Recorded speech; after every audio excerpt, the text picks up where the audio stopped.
इस वीडियो में हम बात करने वाले हैं मार्वल स्टूडियोज की अपकमिंग फिल्म फैंटास्टिक फोर के बारे में, जिसका एक्सक्लूसिव ट्रेलर दिखाया गया है सैन डिएगो कॉमिक कॉन में, जिसका अब ऑफिशियल टाइटल है fantastic four first steps. Actually में अभी तक मूवी की शूटिंग स्टार्ट नहीं हुई है। ये बेसिकली कॉन्सेप्ट ट्रेलर था जो डायरेक्टर ने पता नहीं कैसे जुगाड़ लगा के बना के इस इवेंट में दिखाया है बहुत ही कम टाइम में, जिसमें उसने टेस्ट फुटेज, प्री प्रोडक्शन और ये सारी चीजें मिला के एक बहुत ही जबरदस्त सा ट्रेलर बना दिया था। मूवी का जो रिलीज होने वाली है जुलाई 25 को, और इस वीडियो में हम उस ट्रेलर के एक एक सीन के बारे में बात करेंगे जो हमें देखने को मिला है। और हाँ, इस वीडियो में हम उस चीज के ऊपर भी बात करेंगे कि कैसे ये फिल्म सेटअप करने वाली है रॉबर्ट डैनी जूनियर का एमसीयू में वापसी के लिए। अच्छा, अब फिल्म का जो टाइटल इन्होंने नया इंट्रोड्यूस किया ना, फर्स्ट स्टेप, ये रेफरेंस देता है नील आर्मस्ट्रॉन्ग के फर्स्ट स्टेप पे जो उसने चांद के ऊपर रखा था 1969 में, और ये इंसानियत के लिए एक बहुत ही बड़ा कदम था। और इस ट्रेलर में भी उस टाइम में जिस तरह के डिवाइसेस से आवाज जाती थी वैसी आवाज यूज की गई है जब रीड रिचर्ड वो टेस्ट फ्लाइट को लॉन्च कर रहे होते हैं। उस वक्त डायरेक्टर ने अपनी तरफ से पूरी कोशिश की है वो 60 के एरा को दोबारा से जिंदा करने के लिए, जब अमेरिका में एस्ट्रोनॉट्स को बहुत ही ज्यादा पसंद किया जाता था क्योंकि वो टेक्नोलॉजी में कुछ बड़ा करने वाले थे। वैसे अकॉर्डिंग टू डायरेक्टर ये रेट्रो 60 नहीं होने वाला है, ये मॉडर्न 16 होने वाला है। लगे हाथ ही पूरे टाइटल के ऊपर बात कर लेते हैं, जिसका नाम है the fantastic four first steps. ये फर्स्ट स्टेप हो सकता है मल्टीवर्सल वॉर के लिए, जो आगे जाके हमें डूम्सडे और सीक्रेट वॉर्स में देखने को मिल जाएगी। इसको थोड़ा सा लाइटर मोड की तरफ देखा जाए तो रीड और सूस के बेटे फ्रैंकन के बारे में भी हमें दिखाया जा सकता है और उसके फर्स्ट स्टेप्स भी दिखाए जा सकते हैं। वैसे इस फुटेज में कहीं भी इस तरह की बात की नहीं गई और मुझे लग भी नहीं रहा है कि ऐसा होगा, क्योंकि अभी इतनी जल्दी एमसीयू वाले नए यूनिवर्स में बच्चे नहीं दिखाने वाले। उन्होंने पहले ही कहीं ना कहीं यंग एवेंजर्स ट्राई कर लिया और वो डन एंड डस्टेड हो चुका हुआ है। कॉमिक कॉन का पैनल स्टार्ट हुआ था, मैट शैटमैन को बुलाया जाता है स्टेज पे और वो बोलते हैं कि अभी तक उन्होंने शूटिंग स्टार्ट नहीं की है, लेकिन उन्होंने बोला कि उन्होंने concept art, animation test, pre production और इन सब की फुटेज मिला के कुछ ना कुछ आप लोगों के लिए तैयार कर लिया हुआ है। फिर वहां पे एक्चुअल फुटेज दिखाई गई है जहां पे पहले फैंटास्टिक फोर का लोगो आता है, फिर लिख के आता है फ्यूचर फाउंडेशन, फिर हमें आवाज सुनाई देती है फ्यूचर फाउंडेशन पेश करते हैं एक खास लुक फैंटास्टिक फोर का।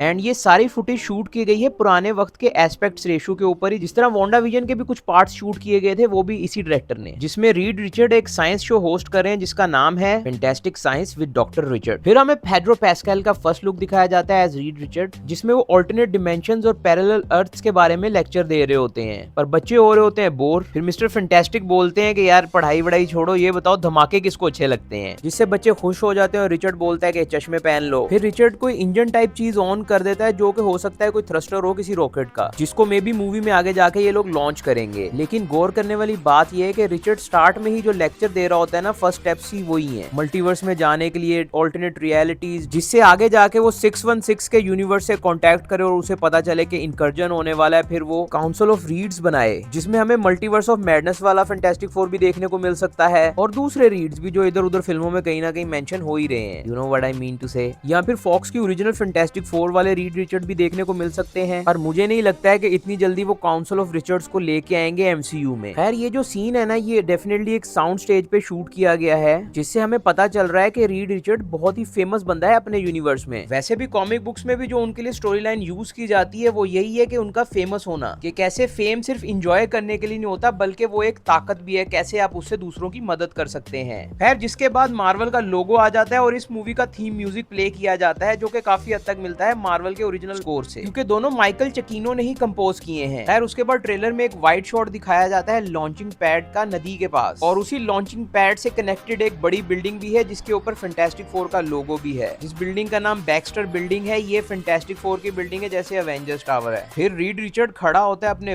बेस्ट फ्रेंड बेन ग्रिम के साथ, जिसमें इन दोनों ने स्पेस सूट्स पहने होते हैं, जिससे जाहिर होता है किसी स्पेस मिशन के लिए तैयार हो गए हैं। फिर रीड डायलॉग बोलता है कि दुनिया का बेस्ट पायलट तो यहाँ है, और बेन बोलता है कि दिखने में हो सकता है शायद, जिसका रिप्लाई रिचर्ड देता है कि बात तो ये भी सही कर रहे हो तुम, और बेन रिप्लाई करता है कि सिर्फ यही बात सही है। लास्ट में रिचर्ड हंसते हुए बोलता है कि ठीक है। फिर हमें और शॉट्स दिखाए जाते हैं इस रेट्रो फ्यूचर मैनहट्टन के, जहां हमें फैंटास्टिक फोर की कार उड़ती हुई दिखाई जाती है, जिसके बाद हमें फैंटास्टिक फोर दिखाए जाते हैं अपने मिशन से वापस आने के बाद, और उनकी घरेलू जिंदगी कैसी जा रही है, जिसमें मीडिया का, गवर्नमेंट्स का उनकी जिंदगी के ऊपर क्या असर चल रहा है। जहां सू घर आए गेस्ट्स को अपना किचन दिखा रही होती है और बोलती है कि ये रहा किचन, और रीड उसको अपनी बाहों में लेकर बोलता है हमने फैसला किया था कि हम हफ्ते में एक दिन लाजमी फैमिली डिनर किया करेंगे, संडे को 8 बजे फिक्स टाइम पे, चाहे कुछ भी हो जाए, जिससे ऐसा लग रहा है कि ये कोशिश कर रहे हैं अपनी फैमिली को एक नॉर्मल फैमिली प्रोटेंड करने में। वैसे हमें ट्रेलर में ऐसा कोई सीन नहीं दिखाया दिखाया गया जहाँ ये लोग अपनी पावर यूज कर रहे हो। बस एक कोने में बैठा बेन दिखाया गया है शैडो में, क्योंकि अभी बहुत जल्दी है कि ये CGI वगैरह डन कर पाते हैं अपने किसी सीन पर। जिसके बाद हमें वो पाथ दिखाया जाता है जो बैक्स्टर बिल्डिंग को और वो लॉन्च पैड को कनेक्ट करता है जहाँ हमारे फैंटास्टिक फोर चल के आ रहे होते हैं, जिसमें भी बेन द थिंग बन चुका हुआ है पर वो किसी यूनिफॉर्म में है। जिसके बाद कट होके एक 16 का गेम शो शुरू हो जाता है, जिसके टाइटल को अगर हम ट्रांसलेट करेंगे तो बनता है कि चलिए बनाते हैं प्यार के जोड़े। जहां मेल होस्ट लड़की को बोलता है कि तुमने 3 जबरदस्त लड़कों से बात की है, बताओ तुम्हें कौन अच्छा लगा है इनमें से, क्या कहती हो तुम? और वुमन जवाब देती है कि मैं चुनती हूँ तीसरे वाले को।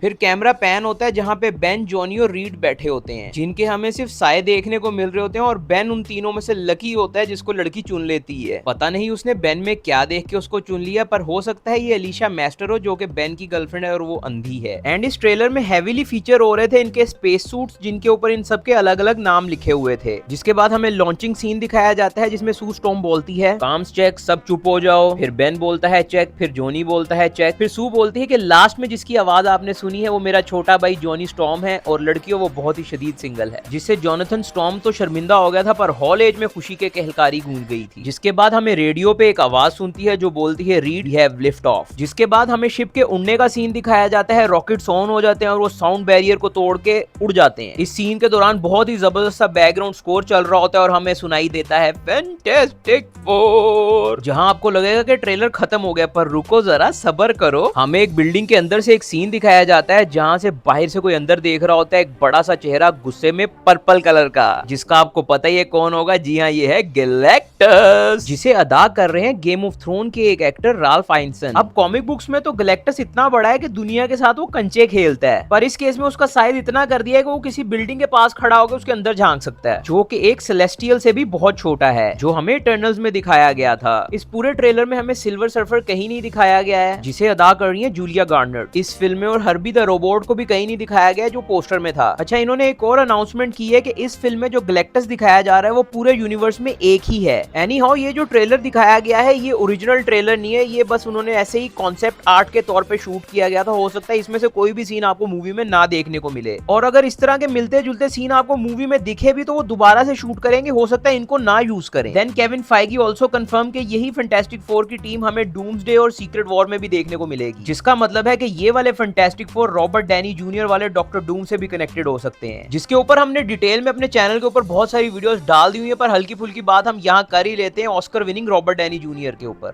कि मुझे क्या लगता है कि अब मार्वल सिनेमैटिक यूनिवर्स में वो वापस कैसे आएंगे। हो सकता है कि यही फैंटास्टिक फोर के यूनिवर्स में हमारे रॉबर्ट डैनी जूनियर जो कि आयरन मैन है वो थे, पर क्योंकि वो यूनिवर्स तबाह हो गया और वो अपना ख्वाब पूरा नहीं कर पाए जो कि था ही wants to build a suit of armour around the world, जो कि रीड रिचर्ड और फैंटास्टिक फोर की वजह से नहीं हो पाया, इसलिए न्यू मास्क सेम टास्क, और अब वो अपना मिशन पूरा करके रहेगा, भले उसके लिए कुछ भी करना पड़े उसे। खैर, ये था हमारा कॉमिक-कॉन में फैंटास्टिक फोर के ट्रेलर का ब्रेकडाउन। अगर आपको अच्छा लगा है तो डू लेट मी नो कि आपको इस तरह की वीडियोस अच्छी लगती हैं कि नहीं, और हाँ, कमेंट में आप मुझे ये भी बता सकते हैं कि आप अगली किस चीज का ब्रेकडाउन चाहते हैं, हम आपके लिए बना देंगे।